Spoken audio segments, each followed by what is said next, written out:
فرمایا کہ حامیم والکتاب المبین انا انزلناہ فی لیلۃ مبارکہ، ہم نے قرآن کریم کو لیلہ مبارکہ میں نازل فرمایا۔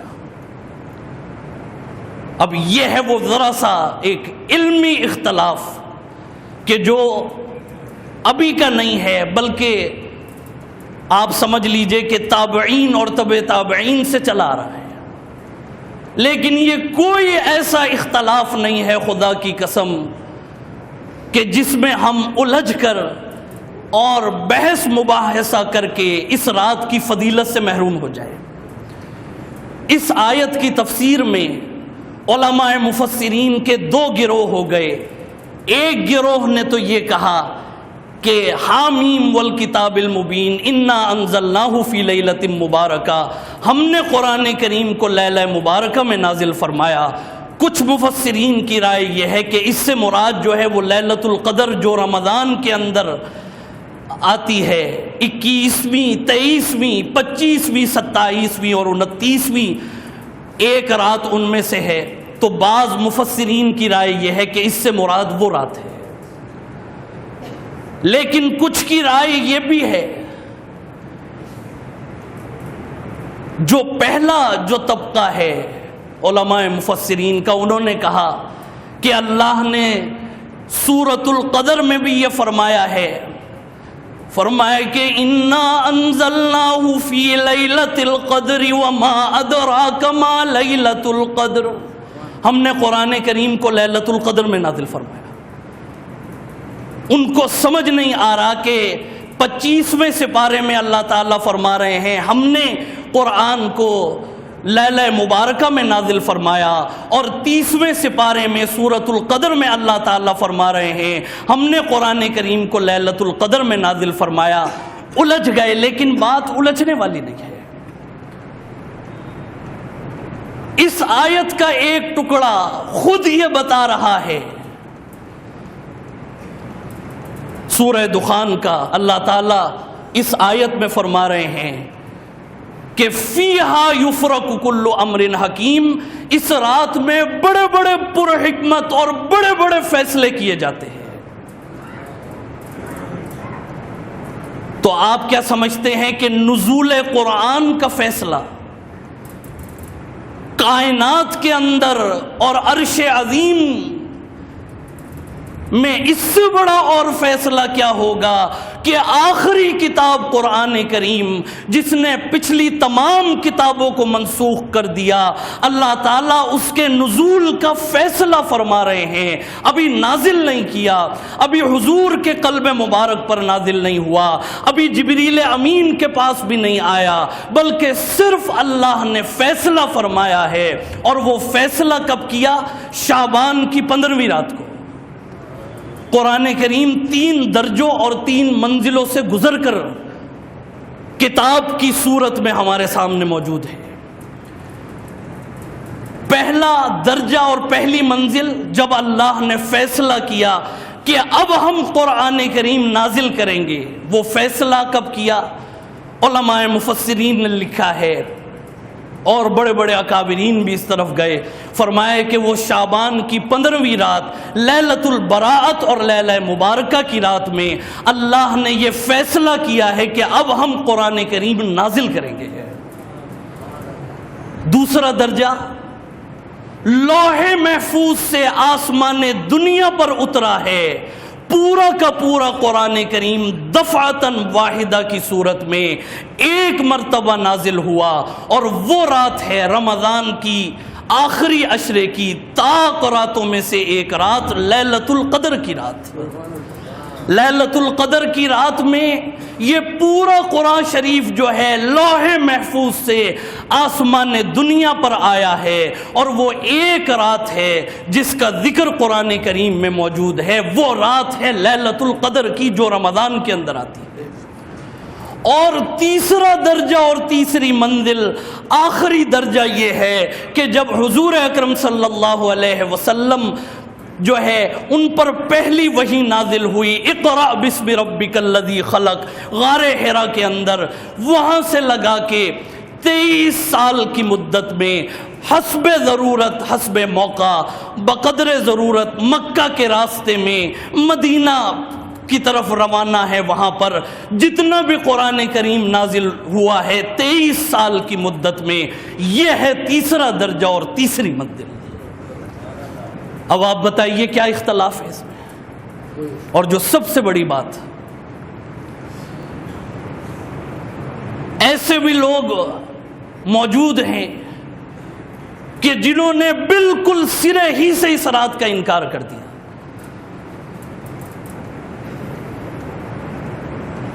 یاد رکھیے امام ترمذی، سنن الترمذی اٹھا کے دیکھیے، وہاں پر باقاعدہ آپ کو احادیث ملیں گی، اور نہ صرف احادیث ملیں گی بلکہ باب اور عنوان اور چیپٹر قائم کیا ہے امام ترمذی نے بھی، امام ابن ماجہ نے بھی.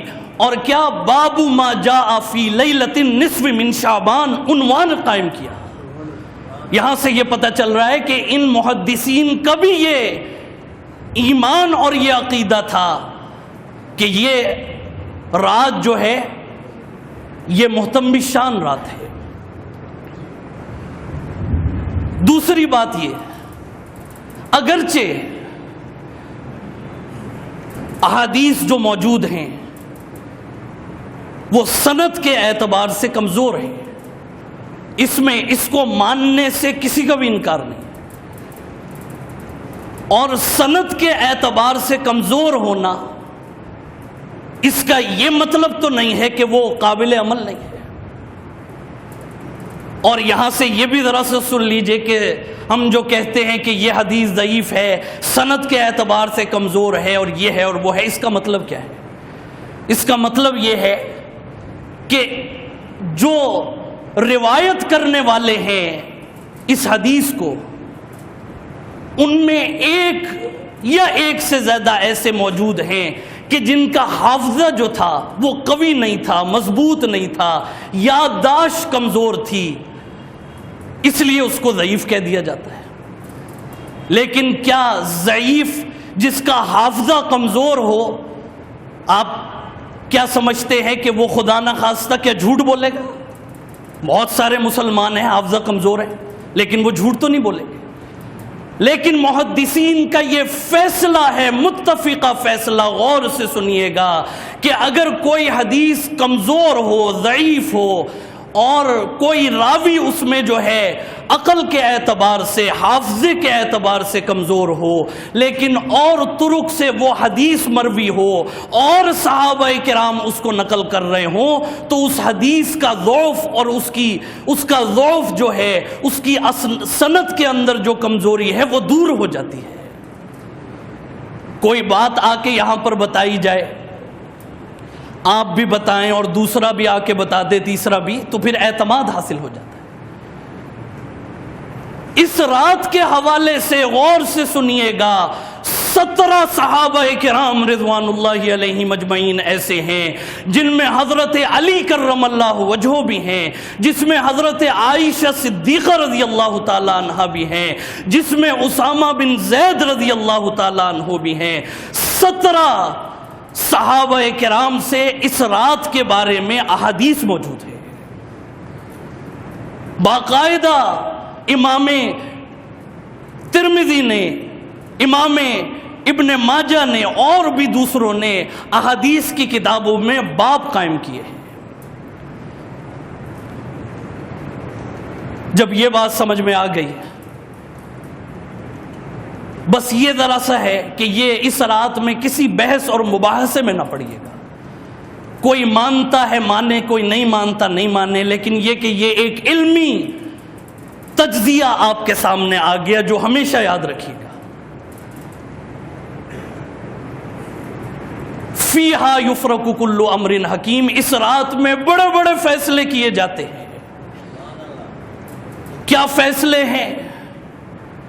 یہاں تک لکھ دیا جاتا ہے، خدا کی قسم غور سے سنیے گا، کہ جس مسلمان مرد اور عورت کی موت کا فیصلہ ہونا ہے، فرمائے کہ اس کو زندوں سے نکال کے مردوں کی فہرست میں شامل کر دیا جاتا ہے۔ ایک شخص جو ہے اس کا کفن بازار میں موجود ہے لیکن وہ بالکل غافل ہے، اور آپ یہی دیکھیے کہ اس رات کے آنے سے پہلے کتنے مسلمان جو ہیں وہ اس رات کے آنے سے پہلے اپنے خالق حقیقی سے جا ملیں گے۔ کس کو کتنا رزق دیا جائے گا، اولاد کا فیصلہ اور بڑے بڑے فیصلے اس رات میں کیے جاتے ہیں۔ حدیث کے اندر آتا ہے کہ اس رات میں اللہ تعالیٰ اتنی عنایتیں اور اتنی رحمتیں اور مغفرت لے کر آتے ہیں جتنا قبیلہ بنو کلب کی بکریوں کے بال ہیں، اتنی یعنی کثیر مغفرت۔ قبیلہ بنو کلب سب سے زیادہ بکریاں ان کے پاس، اور پھر اس کے اوپر بال بھی، یعنی مغفرت لے کر آتے ہیں۔ اور حدیث کے اندر آتا ہے وَيَتَجَلَّ الرَّبُّ سُبْحَانَهُ وَتَعَالَى وَيُنَادِي کہ جب یہ رات غروب آفتاب سے شروع ہوتی ہے، اللہ تعالیٰ عرش عظیم سے پہلے آسمان پر تشریف لاتے ہیں اور اب بندوں کو پکارتے ہیں، بندوں کو بلاتے ہیں، الا هل من مستغفر فاغفر له وهل من تائب فاتوب الیہ وهل من سائل فاعطیہ مسئولا۔ ہے تم میں سے کوئی جو آج کی رات میں مجھ سے مغفرت مانگے، ہے تم میں سے کوئی جو اپنے گناہوں کے بوجھ تلے دب گیا ہے، آج مجھ سے توبہ کرے، میں اس کی مغفرت کر دوں، اس کی توبہ کو قبول کر لوں۔ ہے تم میں سے کوئی جو دنیا کی نعمتوں کا سوال کرے، جو آخرت کی نعمتوں کا سوال کرے، میں اس کو دنیا کی نعمتیں بھی دوں، آخرت کی نعمتیں بھی دوں۔ ہے تم میں سے کوئی جو آج کی رات میں مجھ سے رزق مانگے، میں اس کو رزق دے دوں، میں اس کو رزق بے حساب اور رزق حلال سے اس کو نواز دوں۔ یہ صدائیں دی جا رہی ہیں۔ اب کوئی کہے کہ جی ہمیں تو آتی نہیں، تو اگر نہیں آتی تو وہ کان اور وہ آنکھیں لائیے کہ جو گناہوں سے پاک ہو، وہ کان ایسے لے کر آئیے جو ناچ گانے کی آواز سے اور موسیقی کی آواز سے پاک ہو، پھر آواز بھی آئے گی۔ اور یہاں تک لکھا ہے، ابن ماجہ شریف کی حدیث ہے، غور سے سنیے گا، حضرت علی کرم اللہ وجہہ سے یہ روایت ملتی ہے، فرمایا کہ فَقُومُوا لَيْلَهَا وَصُومُوا نَهَارَهَا کہ اس رات میں قیام کرو، جاگ کر عبادت کرو۔ قیام کا لفظ آیا ہے، قیام کے معنی جاگنے کے ہیں، قیام کے معنی کھڑے ہونے کے ہیں، یعنی نوافل پڑھو، تلاوت کرو۔ اور جو پہلی جو حدیث میں نے پڑھی اس سے بھی یہ بات سمجھ میں آ رہی ہے، وقت اتنا نہیں ہے ورنہ میں کھول کے اس چیز کو بیان کرتا کہ یہاں پر الا هل من مستغفر کا لفظ آیا ہے، مستغفرین کا لفظ نہیں آیا۔ یعنی یہ رات جو ہے انفرادی عبادت کی رات ہے کہ ایک مومن اور مسلمان جو ہے وہ گوشہ تنہائی میں چلا جائے اور بالکل خلوت میں چلا جائے، تنہائی میں چلا جائے۔ اس کو معلوم ایسا ہوگا کہ جیسا بس میں ہوں اور میرا رب ہے اور کوئی بھی نہیں ہے۔ اور یہاں تک آیا ہے، فرمایا کہ وَيَتَجَلَّ الرَّبُّ سُبْحَانَهُ وَتَعَالَى وَيُنَادِي أَلَا هَلْ مِن مُسْتَغْفِرٍ فَأَغْفِرُ لَهُ وَهَلْ مِن تَائِبٍ فَأَتُوبُ إِلَيْهِ وَهَلْ مِن سَائِلٍ فَأُعْطِيهِ مَسْئُولًا أَنَّ اللَّهَ يَعْفُو لِجَمِيعِ أُمَّةِ مُحَمَّدٍ ذُنُوبَهُمْ کہ یہ رات وہ ہے کہ جس میں پوری امت مسلمہ کی مغفرت کر دی جاتی ہے، پوری امت مسلمہ الا 7 نفر، لیکن 7 لوگ ایسے ہیں کہ جو اس رات سے محروم ہیں، پوری رات چاہے سجدے میں گزار دیں، لا نصیب لہم فی لیلۃ النصف من شعبان، لیلۃ البرات میں اس رات میں ان کا کوئی حصہ نہیں ہے۔ بس یہ سنا کہ میں ختم کروں گا، وقت بھی زیادہ ہو گیا۔ اور یہ سنا بھی اسی لیے رہا ہوں کہ ابھی آج جمعے کا دن بھی باقی ہے، ہفتہ بھی ہے، اس سے پہلے آپ توبہ کر لیجئے۔ اگر میں اور آپ کسی ان گناہوں میں مبتلا ہیں، ہم ابھی سے توبہ کریں کہ اے اللہ آپ بڑے غفور الرحیم ہیں، ہم بڑے گنہگار ہیں، اے اللہ ہمارے گناہوں کو بخش دیجئے، اے اللہ ہم اجتماعی طور پر توبہ کرتے ہیں۔ الساحر، جادوگر، جادو کا کرنا کرانا۔ اور آج تو آپ دیکھ لیجئے کوئی دیوار اور کوئی جگہ ایسی نہیں ہے کہ جہاں پر یہ شعبدے باز بیٹھے ہوئے نہ ہوں۔ کالا جادو اور کون سی چیزیں جو ہیں سامنے۔ فرمایا کہ جادو کا کرنا کرانا کفر، اور اگر ہو جائے تو اللہ نے قرآن کریم کی کی 2 صورتیں نازل فرما دی۔ میں آپ سے پوچھتا ہوں کہ کس کافر کی مجال تھی کہ حضور پر وہ جادو کر سکتا؟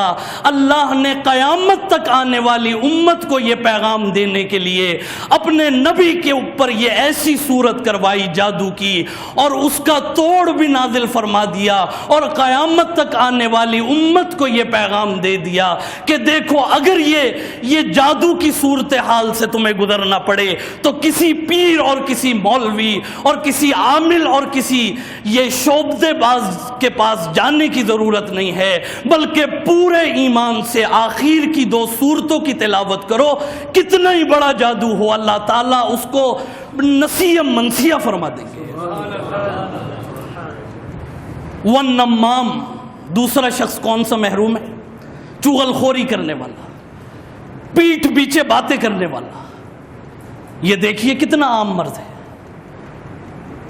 فرمایا کہ وہ بھی اس رات سے محروم ہے۔ ادھر کی بات ادھر، ادھر کی بات ادھر۔ یہ کسی زمانے میں یہ عورتوں میں یہ مرض ہوتا تھا، یہی وائرس جو ہے یہ مردوں میں بھی آ گئے۔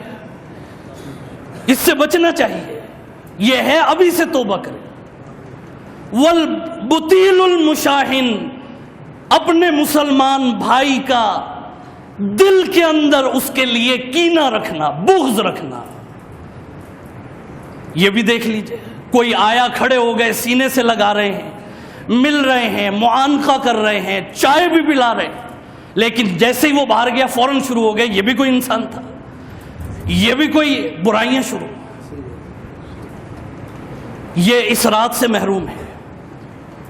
ابھی سے اپنے دل و دماغ کو کھول کر اس رات میں داخل ہوئی ہے۔ والعاق لوالدی، والدین کا نافرمان وہ بھی محروم ہے۔ اللہ کے نبی صحابہ کرام سے فرماتے تھے کہ کاش میرے والدین زندہ ہوتے، کاش میری والدہ زندہ ہوتی تو میں تمہیں ان کی خدمت کر کے دکھاتا۔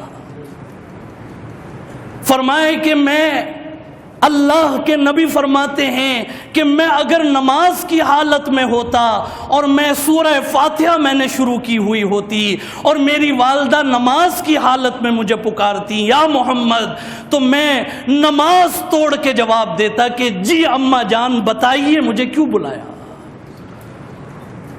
والعاق لوالدی، والدین کا نافرمان محروم ہے۔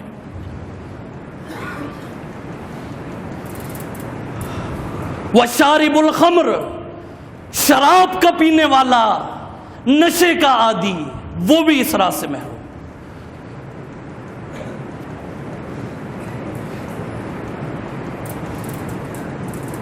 اور فرمایا کہ قطع تعلق ہی کرنے والا، رشتہ داریاں توڑنے والا، 3 دن سے زیادہ گزر گئے رشتہ داروں سے، وہ بھی محروم۔ بہرحال یہ 7 لوگ جو ہیں یہ محروم ہے، لیکن اللہ نے ابھی ٹائم دیا، آپ ابھی سے توبہ کیجئے، اللہ کے سامنے گڑ گڑائیے۔ اس رات کے آنے سے پہلے جو ہے یہ توبہ اللہ سے کیجئے۔ اور آخر کے اندر 17 صحابہ کرام سے روایات بھی موجود ہے، قرآن کی آیات سے بھی بعض مفسرین کی رائے یہ ہے، اور سب سے بڑی بات امت کا تعامل چلا آ رہا ہے اس رات کے اوپر، صحابہ کرام کے زمانے سے تابعین، تابعین، اولیاء اللہ، بزرگان دین جو ہے وہ ہمیشہ اس رات میں عبادت کا اہتمام فرمایا۔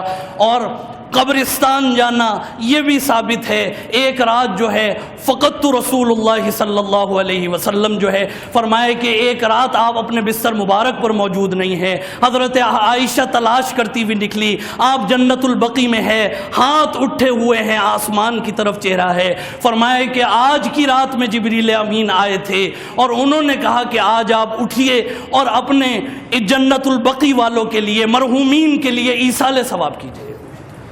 تو اپنے مرحومین کو بھی یاد رکھیے۔ بہرحال یہ رات اللہ تعالیٰ آپ کو دینے والے ہیں، اس کا ابھی سے صحیح طور پر استقبال اور اس کی تیاری اور اس کی عبادت میں لگیے۔ وقت زیادہ ہو گیا، اس کے لیے میں معذرت خواہ ہوں۔ آخر دعوانا الحمدللہ رب العالمین۔